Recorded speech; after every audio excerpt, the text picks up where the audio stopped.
So, welcome back to another episode of the Wild Wisdom Podcast. I'm your host, Alyssa Finnig, and I'm thrilled you're here with me. Today, we're going to dive into some practical strategies to nourish your mind and body with my dear friend and health coach, Rita Avellar. If you're like me, you're always looking for ways to nourish your mind, body, and spirit and get back to balance. But with all the information we're bombarded with every day, with how to eat, what exercise we should be doing, and so on, it can get really muddy and confusing. So I'm excited to have my guest, Rita Avellar, here today to get down to business and make feeling good simple and easy. Rita is a health coach certified with the International Association for Health Coaches and completed her training with INN, which is the Institute of Integrative Nutrition.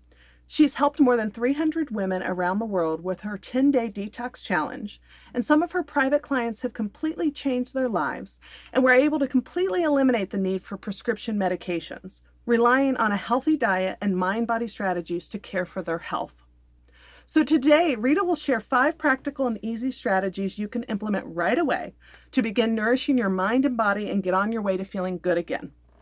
For all of you who are commuting right now or taking me along on your walk, or if you're working out, don't worry because there will be links to Rita's website at alyssafinnig.com/podcast, where you can download a free gift from her with some information and even more ways to nourish your body and mind. Plus, she has lots of incredible, delicious, and easy recipes on there too. I know because I've tried some of them, and her Brazilian cheese bread and her quiche are to die for.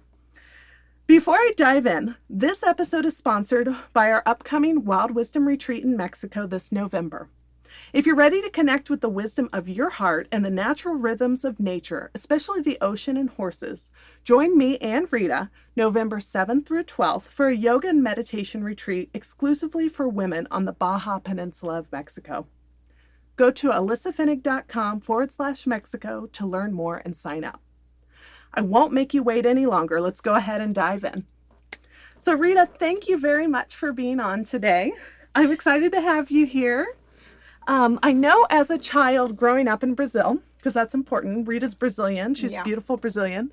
I know you suffered with pneumonia, allergies, and a poor immune system. Tell me about how that experience led you to discover holistic practices and lead you where you are today. Okay. First of all, thank you so much for inviting me.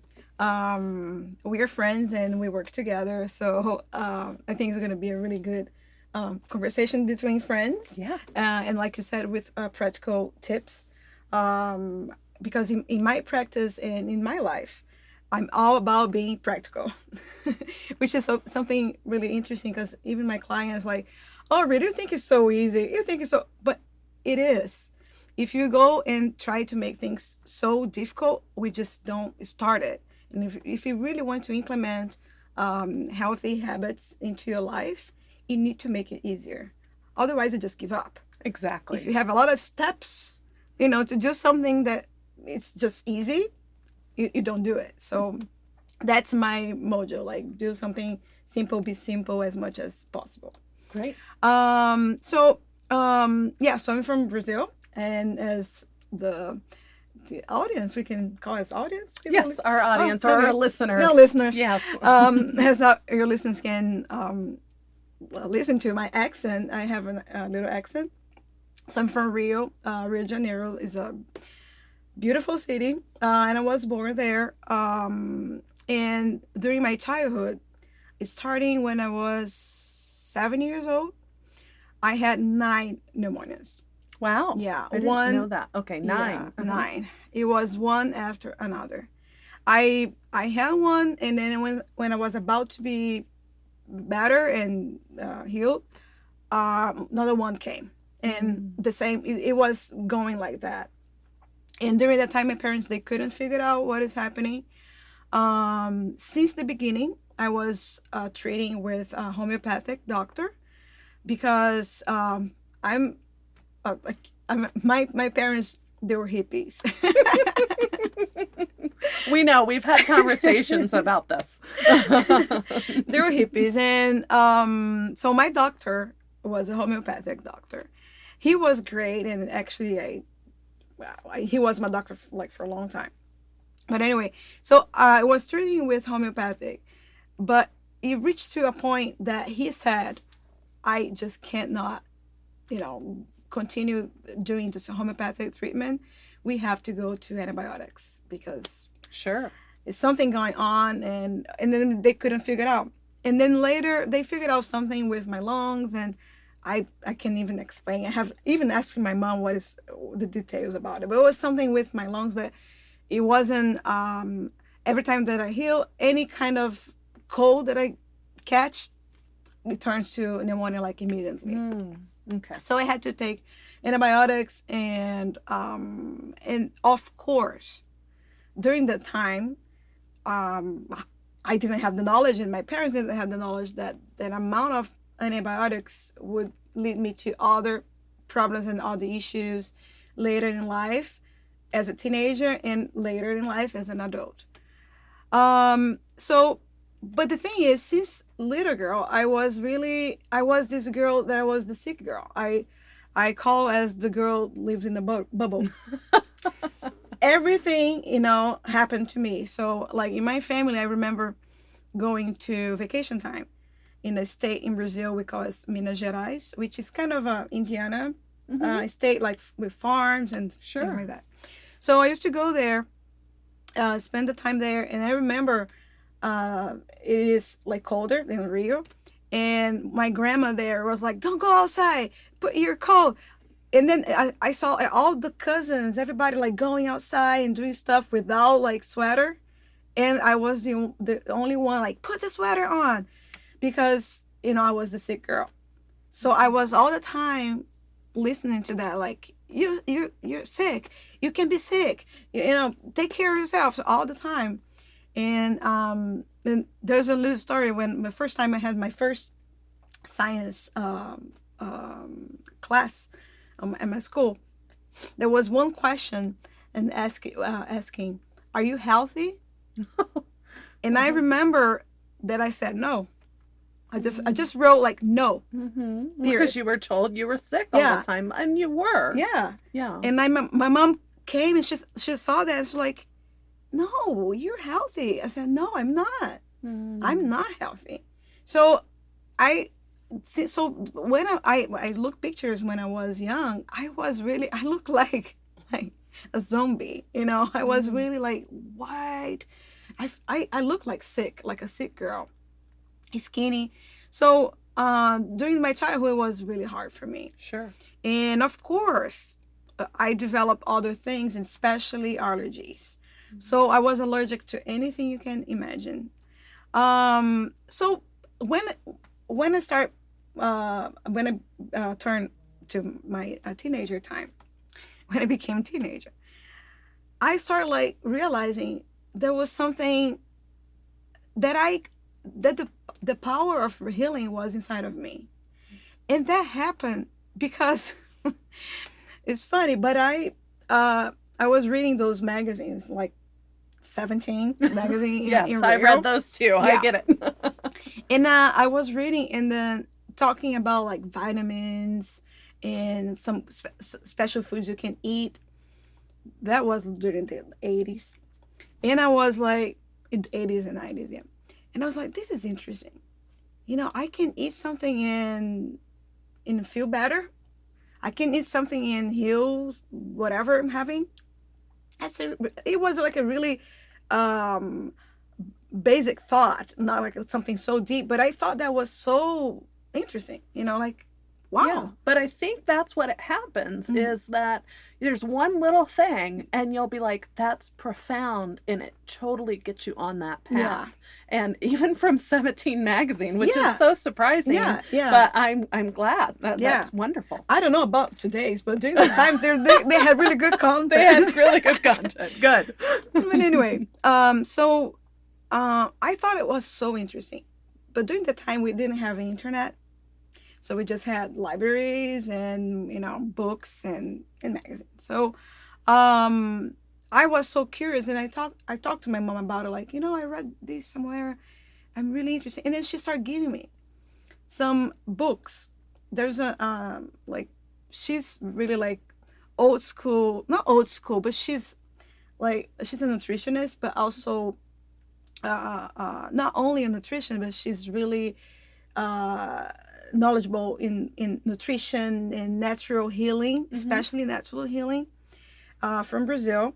And she started giving me some of her books.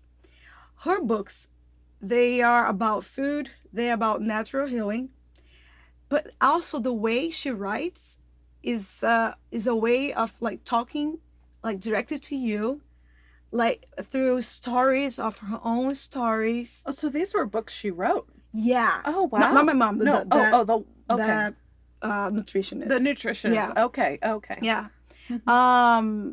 And then later on, I found out that she also was my family's friend, but I didn't know during that time. But my mom started giving me her books. And it was really fun to read because it wasn't something like science or just talking about food. It was talking about life, sure, and wellness, and this holistic view of health. Okay. So through her books, I was like, it was mind blowing. And I was was 12, 13 years old. Her name is Sonia Hisch. Okay. It's actually another German last name. Yes, yeah. Just like mine. Yeah. So I was reading her books. She had like tons of books, and actually one just for women, which is amazing. So I was reading her books. I was trying her recipes, and I was so impressed with how much we can do by ourselves. So I started thinking about my diet. I was thinking about the way I eat and the way my relationship with food, like emotionally, because something that she always talk about it, how it was important to have the time to eat and chew and not having any distraction like TV or anything. Again, it seems like really basic stuff, but for me, that time it was like, wow, nobody talked about that. Well, and I think, even not just back then, but now it is basic, but nobody talks about it. My parents also didn't know the effects of antibiotics. They didn't put sunscreen on me, those kind of, because they didn't know. My mom talks about, we fed you chicken nuggets and KFC and stuff like that. And it's like, because that's what we were raised on. We didn't know. And I've actually, and this is probably the same for you, the more that I've learned for myself, I've been able to share that knowledge with my parents, not force it on them, but they start to be able to recognize and look at things like you and I have talked about, like read through the packaging, and all the advertising and get your meat from more of a local supplier. And because it's just a different world now. And so we'll talk about that too. Yeah. But yeah, our parents just didn't know. Yeah. And so it's all education. So it's great that you found that. Yeah. And she also talks about the way you cook the food, giving out the love as possible. She always talked about that. So it was much more than just food and nutrition. Well, and by working with clients, and me too, I see it all the time, that our relationship with food is emotional based. It's much more than, I need these macronutrients or I need this vitamin and mineral. I mean, that's obviously a real thing, but it is usually we have such a relationship. And some of that is like, I still love oatmeal cream pies and turkey sandwiches because that reminds me of growing up. Mm-hmm. And when I was in the hospital with meningitis and got sick, I didn't eat because I was sick. And that's what I wanted when I started eating again, because it was comfort food. It reminded me of my grandfather and growing up. Yeah. They're not the worst things in the world or anything, but it's like there's relationships and there's comfort, and that's sometimes those are the harder things to break. And of course my parents they were hippies, and we had a really good diet at home. We eat well, we eat healthy. So we were kind of like different comparing to other families during that time, but we weren't like anything radical or wow, we just eat that, or just eat plants or something. Yeah. No, we, Nobody else ate plants. yeah, I mean, it's Brazil, right? Yeah. Like everybody thinks you guys just eat Yeah. tons of meat. Yeah. Which I know is not true. Yeah. But anyway, but it was mind blowing. And then it was the first contact I have with nutrition and, holistic health and etc. So, and then right after that, my mom, she gave me a book that I was going to bring here to show you. Ah. But then I was like, it's a podcast. I can't show anyone, so that's okay. Well, you can show it to me next time we have lunch or something. It's really interesting. My mom gave me a book she bought during the 70s. Doesn't have the cover anymore. It's like a thick book like that, like, I don't know how many pages, like 500, I don't know. She gave me that book. She bought that book. The name is like something, if I translate it, would be something, the yoga food. The yoga food or something Yeah, like that. Okay. something like that. Okay. But obviously it's in Portuguese. It's in Portuguese, Okay. yeah. But it's something like that. It has food and has yoga in the title, so it's something like that. So that book, it had like tons and tons of recipes, which is really funny because some of the recipes, they were like not healthy at all. But for that time when the book was written, the book actually was written during the 50s. Oh, okay. So, oh, wow, that's interesting. yeah. Mhm. But anyway, but the first part of the book was about talking about they call it like some healing process, like healing your stomach, the healing stomach diet, the healing whatever diet, like just apples, or just, there's some things like that, water with lemon, talking about your digestive system, like 20 tips on how to change your diet, like some really awesome material and content about, well-being and healthy life, some exercise, some breathing techniques, some Ayurveda medicine mix. Mm-hmm. It's crazy because I tried to find something about the writer. Yeah. It's a kind of a mystery. Nobody knows. A lot of that history is kind of just, It's yeah. It's a weird book. Especially in the 50s, like that was really a strange thing. yeah. So, yeah. So that book, I have to show you so you can understand. It's a big book, and it became like my Bible. Yeah. I carry it everywhere. I was so fascinated with the book, and it has, I don't know how many. I never counted, but I can guess like 300 recipes. It's crazy. There's like healthy breads and like I said, there's something that's not so healthy, but it's a lot of things. Mm-hmm. Everything you can imagine in menus, menus for kids, menus for whatever. It's really funny. It's a funny book. Wow, that's a lot of knowledge. I know. It dropped into a book. Yeah. So I was on my 14, 15. So I was crazy about this book. So everything was about this book and the other books from Sonia Hish. So I was reading out this book. I was really interested, and I was like, I'm gonna be a nutritionist. I knew for sure I was going to do this for my life. And then something came, that a second moment that completely changed my life when it comes to health and this path that I am, my journey.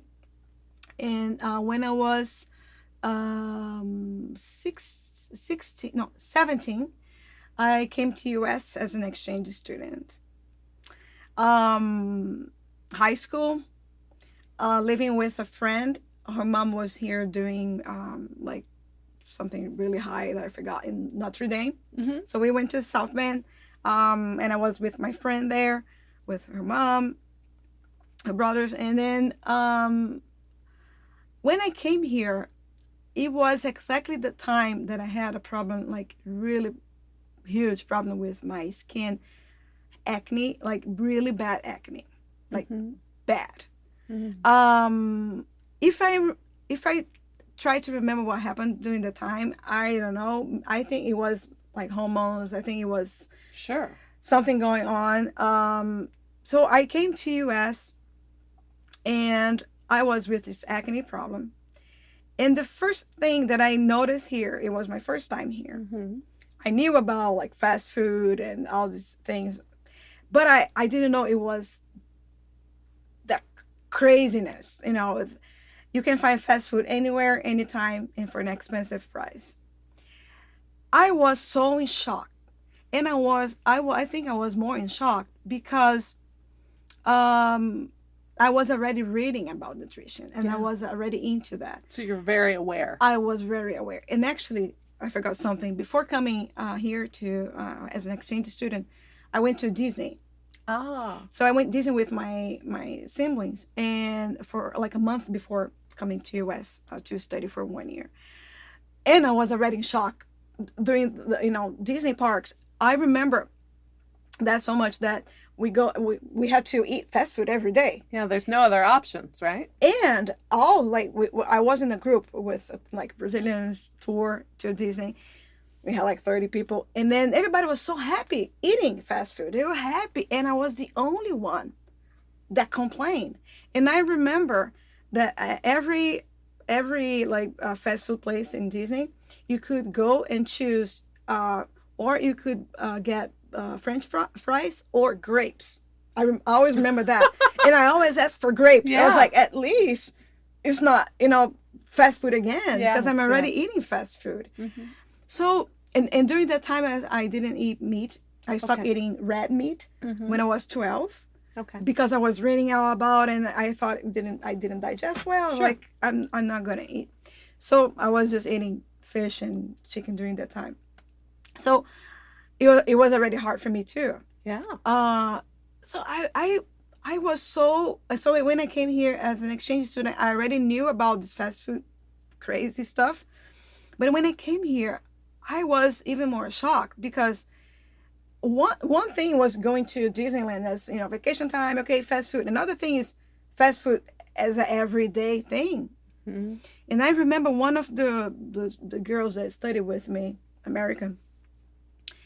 I remember that I asked her, I was curious, like, what do you eat for breakfast? And then she before going to school, she stopped at like a gas station and buy like some chips. Mm-hmm. And pop. Oh, wow. Yeah, and maybe some muffin. Mm-hmm.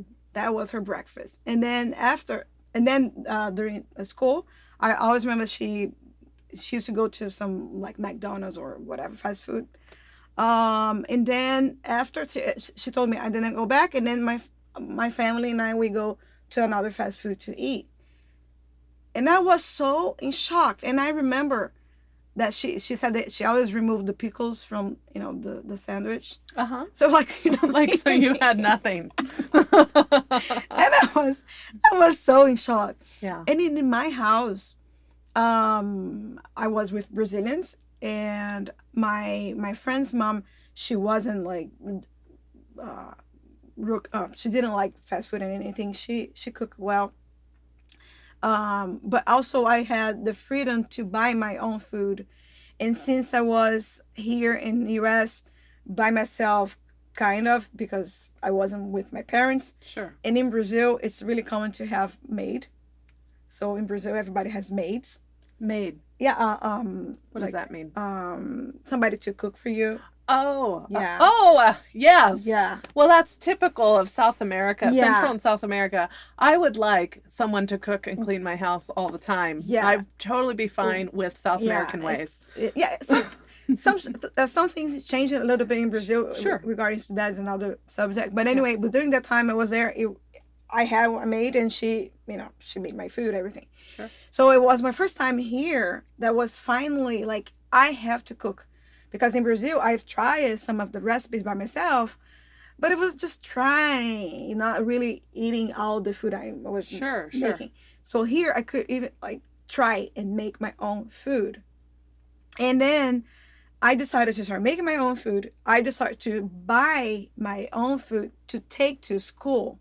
Mm-hmm. Because I was like, I'm not going to eat this food, and I'm not going during the break time with my friends that used to go to McDonald's and everything. Sure. I'm not going with them. So I remember during the time, which was healthy again, like nowadays I know it's not healthy, super healthy what I ate during but the time. But it was better than fast food. But it was better than and it helped you from not being sick as a teenager. Yeah.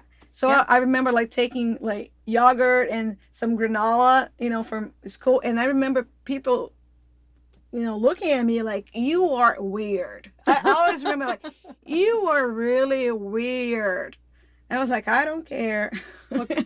I'm glad you didn't care. I mean, so it's hard to stand out from the crowd, especially as a child and a teenager and everything. Yeah. That could be really challenging. Yeah. But that is what paved your path to where you are today. And I remember that I had also these kind of a diary journal that I was doing during the time I was here. And I remember like things that I think is so American. I made like a list. Yes. And one of the things were orange juice, less than 1% natural juice. Oh, yes. I always remember that. Yes. Well, Yeah. you can still go to the grocery store. And I taught my mom, I'm like, read the juice, like the side of the juice. If it says 1% juice, or if it does not say 100%, do not buy it. Or, make your own. Like I finally bought a juicer and make my own. But it's just like, why does that even exist on the shelf? Yeah. And I remember also that my friend's mom, who I was living with, she took me to like a natural store. There was a natural store in South Bend that I really want to know the name. I have to ask her because that was like more than 20 years ago. So I remember that going to the natural store, and I was like, I'm in heaven because, with all this crazy fast food and this big grocery store that for me was big because in Brazil we didn't have those big grocery stores during that time. So everything was so mind-blowing. And because of that, I started studying more by my own. Again, we didn't have internet. Sure. It was the beginning of internet. So I started studying by my own, and I started creating my own diet to clean my skin.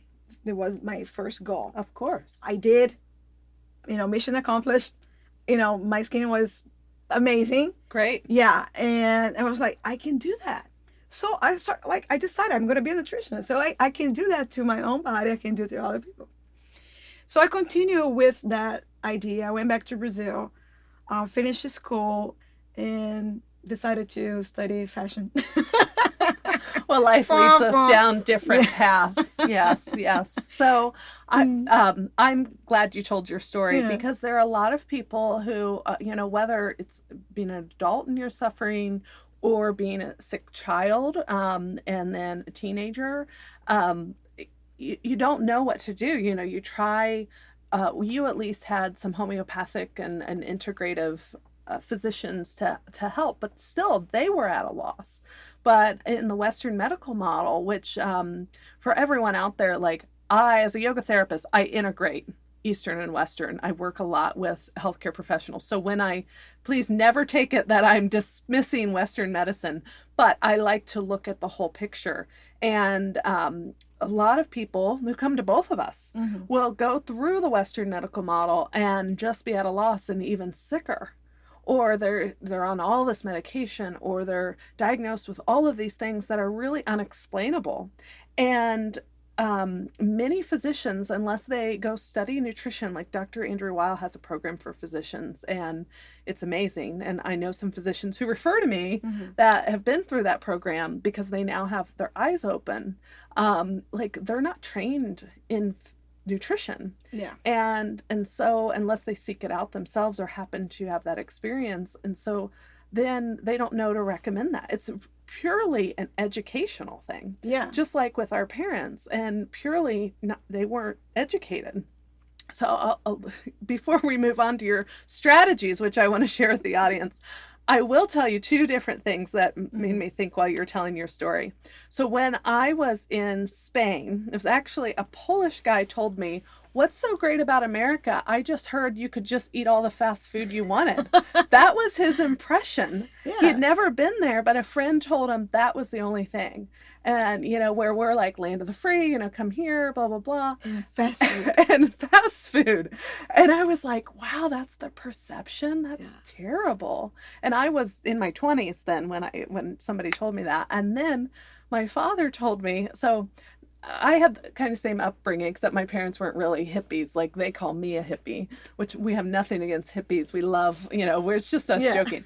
But but my dad would always put an apple in my lunch, and I did take my lunch most of the time, except maybe into high school. We had hot lunches, which they're called here, and so he would always say, "Well, you better eat your apple. I will know if you don't eat your apple." And I was in elementary school when he did this, I believe. And I ate my apple every day because my dad, I was going to get in trouble. I had no idea how he knew, but I knew he knew because, he's your father. And then when I got older, I was like, you didn't know at all. So that was my dad's trick. So for every listener out there, if you want a trick, just, put something healthy. That's a good one. Yeah. And just tell them you'll know if they don't eat it. Because it's super important. Because I watch my niece. She was raised with mac and cheese and chicken nuggets. And it's the common, we're so busy, especially in the US, but just in the Western world in general. We're so busy that my family knows, and they cook, like, we cooked a lot growing up. We also had fast food, but my niece didn't want to eat other things because you're a child and you just want to do what you want to do. And they're tired because they're working full time. And so my parents and my sister working full time, and just get home, and you don't want to fight with them, and you don't want to argue. And so then that's sort of how it happens, is they just get what they want. And so now they're only eating chicken nuggets and mac and cheese. Yeah. I mean, this is my niece at 14. And so I told her, I said, because she has eczema issues. She already has a peanut allergy since birth. She, I can see it on her face that she's deficient in nutrition. But I'm her aunt, so we all know family dynamics, like things like that. But I told her, I said, when you get really sick, you'll come to me and I'll help. Or I might just slip her your website and let her explore on your own and contact you. But so, before we go into the strategies, just a couple minutes on, that is a reality of, a lot of parents are busy and they're working full time, and they're trying to raise kids and trying to take care of themselves, not having enough time, which we could do a whole nother podcast on that. But also trying to raise kids and raise them, with healthy recommendations or whatever, or options. But sometimes it's just exhausting because they're already exhausted. Do you have like a tip or two that you could share for a family? It's such a coincidence you said that, because I didn't tell you, but yesterday I just launched a new program for moms. Oh, yeah. That's so awesome. It is. Well, because most of our listeners are women. Yeah. And, they may have families, maybe not, but, they're either taking care of themselves or they're trying to take care of everybody else. That's in general our audience. So this is perfect. No, it is. Yes. It is. So we'll make sure we have a link to that. Yeah. I'm not promoting on my social medias yet, just for my clients, because they were asking. So I wanted to create something like a small group, and after that, I'm going to promote it more on my social media. But the name of the program is Healthy Mom, Healthy Family. Oh, well, perfect. This was not scripted. This was like... No. I was like, wow. Man. Oh, we're so in tune. We are so in tune. I love that. But before talking about that, just explain a little bit why I created that, and also why I'm going to give you those tips. Yeah. So like I mentioned, I had all this journey until when I was 18, 19 years old, when I decided to study fashion, and I completely changed, my path. I wanted to be a nutritionist, and I decided to work with fashion and marketing, and then I worked with marketing forever. Yeah, but it gave you a great background to launch your career as a health coach. It gave a background, and I continued doing. So people that knew me always reached me for, can you give this recipe? Can you help me with this thing? So health coaching was your side hustle. I was, yes, yes. So fast forward, in 2014, I moved to US again. And now I got married. and my husband has 4 kids. So I moved to US with new life, with 4 kids in the house, and the kids live. They were with my husband, so we moved to a big house, and then we have 4 kids, and then suddenly I was, stepmom Mm-hmm. of four kids. Um, and I was when I moved to US, I was with my old business, which was marketing, as you know. Um, and then I got to that moment. It was like, I was 37. I get, yeah, 37, 38 years old. I'm 41 nowadays. So I was like, I'm almost 40. I moved to another country. I have a completely different life. In Rio, I was single and, living the life the way I wanted. And now I have a family. Even they're not my kids. There are 4 kids living, Mm-hmm. in the same house. And I'm not happy with what I'm doing professionally. I think I need to really do something that makes sense for me, because I love marketing, don't get me wrong, but I wanted to do something that makes sense for me, that I could really help someone with that. So I decided to connect with my old passions and see what I can do with it. And I found that my passion was always nutrition and wellness and all this story. So I was like, what am I going to do with that? I'm not going to go and try to be a nutritionist, because this is not what I wanted to be. I wanted to be something bigger than that. Sure. Not bigger, like more important, but bigger than like just talking about food. Yeah. Yeah. So, and then I found out about health coaching. I found out about Institute of Integrative Nutrition, and then I decided to start, studying, but with no idea what I was going to do. When the first month of the course, I was like, wow, I already knew all that. Not because I knew, just because it was part of my Yeah, life. it was part of your life. Uh-huh. And I was already doing that with my friends and family. So I'm going to do that as my career, as my job. So it was when I decided to do. And also, I was implementing everything that I already knew, and I was learning new things in my house with the kids. Mm-hmm. So that's why I decided to create this a new program, because what I figured out those last years working with women, a lot with women, when women, they want to